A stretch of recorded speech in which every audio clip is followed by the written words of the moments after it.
O barril de amontilado, de Edgar Allan Poe.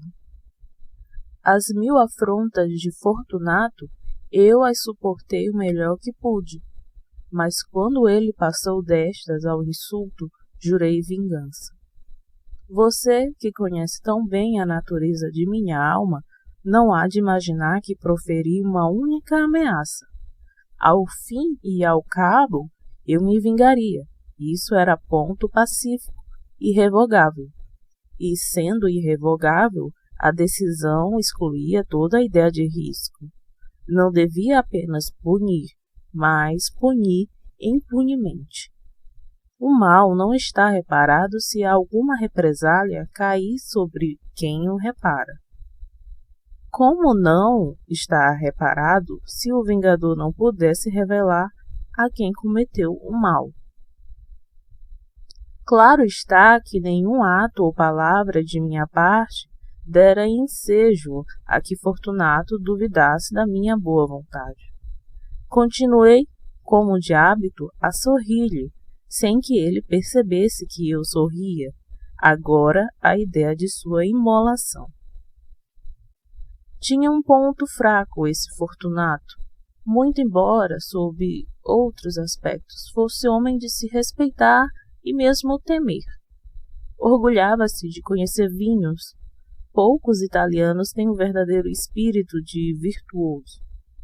O mais das vezes, seu entusiasmo serve ao momento e à oportunidade, a praticar alguma impostura à custa de milionários britânicos ou austríacos. Em se tratando de pinturas e joias, Fortunato era como seus compatriotas, um charlatão, mas, em matéria de vinhos antigos, era sincero. Nisso não diferíamos substancialmente. Eu mesmo era entendido em boas safras italianas e comprava à larga sempre que podia. Foi a hora do crepúsculo, certa noite de desvario supremo da estação carnavalesca, que fui ao encontro de meu amigo. Ele me abordou com vivacidade excessiva, pois bebera demais. O sujeito usava uma fantasia de bufão. Vestia uma peça justa e listrada e levava a cabeça encimada por um chapéu cônico, de guizos. Fiquei tão feliz em encontrá-lo que não queria mais parar de lhe apertar a mão. Disse a ele: "Meu caro Fortunato, que sorte encontrá-lo! Que bela aparência, é notável. Agora veja só, recebi um barril que dizem ser de amontilado, mas tenho lá minhas dúvidas." "Como?" disse ele. "Amontilado? Um barril? Impossível! E no meio do carnaval." "Tenho lá minhas dúvidas", repliquei, e cometi a tolice de pagar o preço de um amontilado sem consultá-lo a respeito. Não havia meio de encontrá-lo e tive medo de perder o barril. "Amontilado? Tenho lá minhas dúvidas." "Amontilado? Eu quero me livrar delas." "Amontilado? Como você está ocupado, vou ter que ver Lucchese. Se alguém tem tino crítico, esse alguém é ele. Vai saber me dizer Lucchese? Não, Lucchese não sabe a diferença entre um amontilado e um xerez. Mas não faltam os tolos que digam que o paladar dele é páreo para o seu. Venha, vamos." "Para onde?" "Para suas caves." "Não, meu amigo, não. Eu não vou abusar de sua boa vontade. Logo se vê que você tem um compromisso. Lucchese, não tenho compromisso nenhum. Venha." "Meu amigo, não é compromisso, mas esse resfriado severo que logo se vê que o aflige. As caves são insuportavelmente úmidas, então estão incrustadas de salitre." "Ah, meu Deus, vamos assim mesmo. Resfriado não é nada. Amontilado, você foi trapaceado. E quanto a Lucchese? Esse não sabe distinguir um xerez de um amontilado." A essas palavras, Fortunato apossou-se de meu braço, vestindo uma máscara de seda negra e puxando um roquelaure rente ao corpo, deixei que ele me arrastasse rumo ao meu palácio. Não havia nenhum criado em casa. Todos tinham escapado para festejar, em louvor à época. Eu lhe dissera que não voltaria até a manhã do dia seguinte, e dera ordens explícitas de que não dessem um passo para fora da casa. Essas ordens eram suficientes, eu bem sabia, para garantir o sumiço imediato de todos e de cada um, tão logo eu lhes desse as costas. Tirei 2 tochas dos castiçais e, entregando uma a Fortunato, conduzi-o com vênias para uma sequência de aposentos até o arco que levava às caves. Desci por uma longa escadaria em espiral, rogando-lhe que tivesse cautela ao me seguir. Chegamos finalmente ao pé da escada e pisamos o chão úmido das catacumbas do Montresor. O andar do meu amigo era incerto e os guizos do chapéu tilintavam à sua passada. O barril? Perguntou ele. Mais adiante, respondi. Mas veja só a teia branca que brilha nessa parede cavernosa. Ele se voltou para mim e me fitou bem nos olhos com 2 órbitas turvas que destilavam a reuma da ebriedade. Salitre? Finalmente perguntou. Salitre, repliquei. Mas quando começou essa tosse... Meu pobre amigo não teve como responder por uns bons minutos. Não é nada, disse afinal. Venha, eu disse determinado. Vamos voltar. Sua saúde é preciosa. Você é rico, respeitado, admirado, amado. É feliz como eu já fui. Sua falta seria sentida. Não há o menor problema para mim. Vamos voltar. Você vai cair doente e eu não quero ser o responsável. Além do mais, Lucchesi, basta disso, disse ele. A tosse não é nada, não vai me matar. Não é uma tosse que eu vou morrer. Tem razão, repliquei. Também não tenho a menor intenção de armá-lo à toa. Mas todo cuidado é pouco. Um golpe desse Medoc vai nos proteger da umidade. E desarrolhei uma garrafa que tirei de uma longa fileira disposta sobre o bolor. Beba, eu disse oferecendo-lhe o vinho. Levou-o aos lábios com uma piscada maliciosa. Fez uma pausa e acenou familiarmente com a cabeça, enquanto os guizos tilintavam. Bebo aos mortos que repousam aqui à volta. E eu a uma vida longa para você. Tomou novamente do meu braço e seguimos em frente. Estas caves, ele comentou, são enormes. Os Montresor, respondi, foram uma família importante e numerosa. Qual é mesmo o seu brasão? É um grande pé humano em ouro contra um campo azul. O pé esmaga uma serpente rampante, cujas presas penetram o calcanhar. E o moto? Nemome impune lacete. Ótimo, disse ele.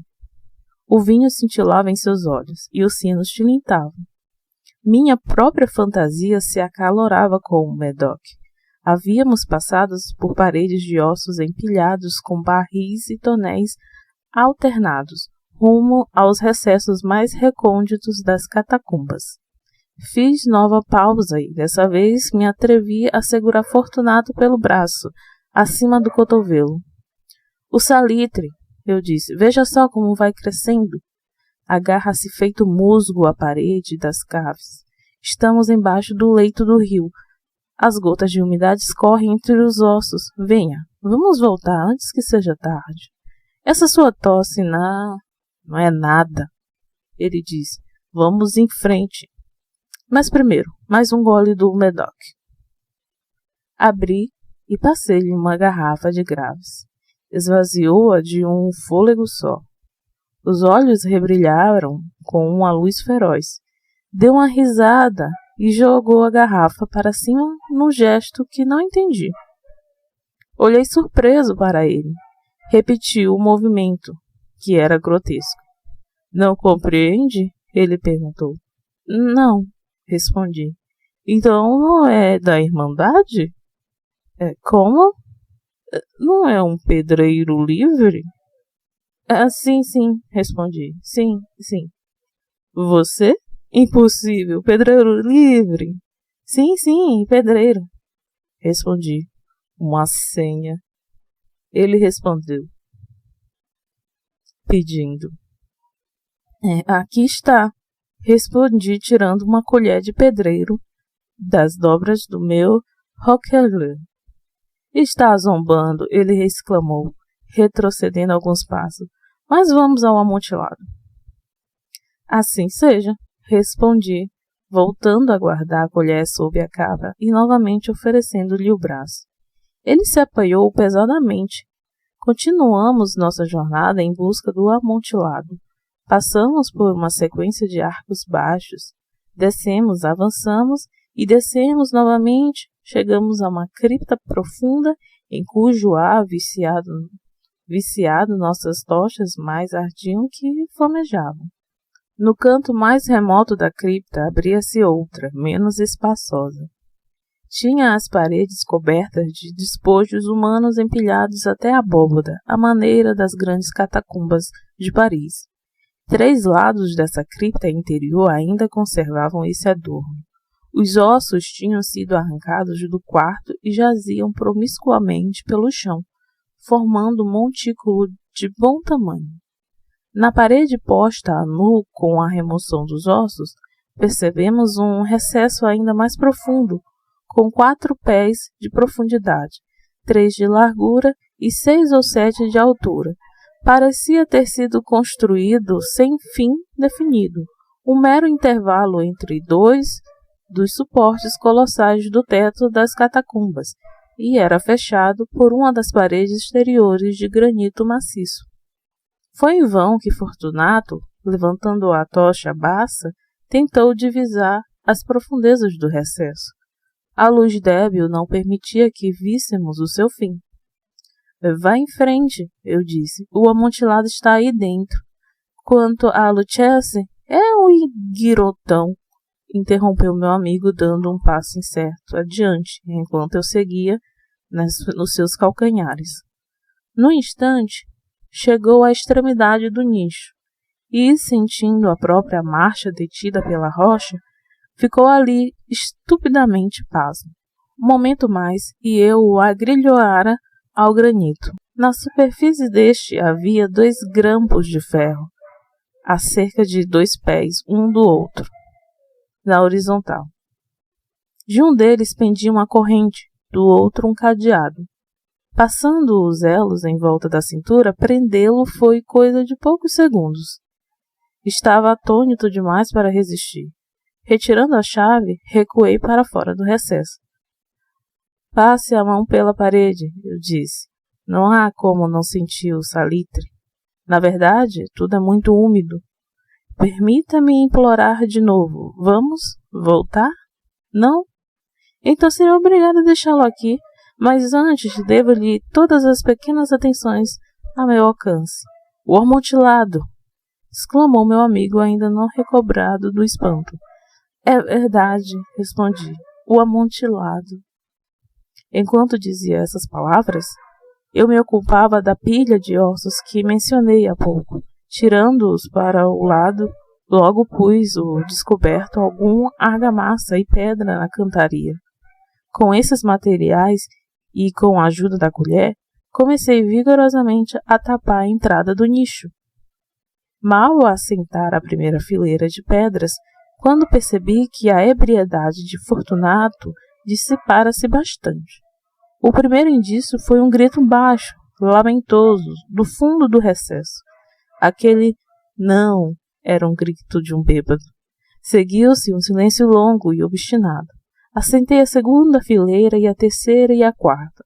Então, ouvi a vibração furiosa da corrente. O barulho durou vários minutos, durante os quais, para que pudesse escutar com mais satisfação, interrompi o trabalho e me sentei sobre os ossos. Quando finalmente o clangor cedeu, retomei a colher e terminei sem mais interrupção a quinta, a sexta, a sétima fileira. Agora a parede chegava quase ao meu peito. Fiz de nova pausa e, erguendo as tochas acima da minha obra, lancei uns raios débeis sobre a figura ali dentro. Uma sucessão de gritos altos e estridentes explodindo subitamente da garganta daquela figura agrilhoada pareceu me empurrar com violência para trás. Por um breve momento hesitei, estremeci. Puxando o punhal da bainha, comecei a explorar o recesso, mas bastou um instante de reflexão para me tranquilizar. Passei a mão pela alvenaria sólida das catacumbas e me dei por satisfeito. Cheguei mais perto da parede, respondi aos berros daquele que clamava. Fiz eco, fiz coro, ultrapassei-o em volume e força. Fiz isso e o suplicante fez silêncio. Era já meia-noite e minha tarefa chegava ao fim. Completara a 8ª, a 9ª e a 10ª fileira. Terminara parte da última. A 11ª faltava uma única pedra para assentar e rebocar. Forcejei com o seu peso encaixar principalmente na posição final. Mas então veio do nicho um riso baixo que me eriçou os cabelos. Ouviu-se em seguida uma voz triste, que tive dificuldade de reconhecer como a do nobre Fortunato. A voz dizia: Que bela piada, verdade. Uma peça excelente. Vamos morrer de rir no palácio. Com um bom vinho. O amontilado, eu disse. Sim, claro, o amontilado. Mas não está ficando tarde? Será que não estão nos esperando no palácio? A minha senhora e os outros? Sim, respondi. Vamos embora. Pelo amor de Deus, Montresor! Isso mesmo, pelo amor de Deus. Mas espreitei em vão por uma resposta a essas palavras. Fiquei impaciente, chamei alto. Fortunato! Nenhuma resposta. Chamei novamente. Fortunato! Nenhuma resposta ainda. Joguei uma tocha pelo chão restante e deixei que a caísse para dentro. Não se ouviu mais um tilintar dos guizos. Senti náuseas, por uma conta da umidade das catacumbas. Apressei-me a pôr um fim à minha obra. Assentei a última pedra e a reboquei. Contra a nova alvenaria, reergui o velho baluarte de ossos. Por meio século, nenhum mortal veio perturbá-los. In peace resquiet.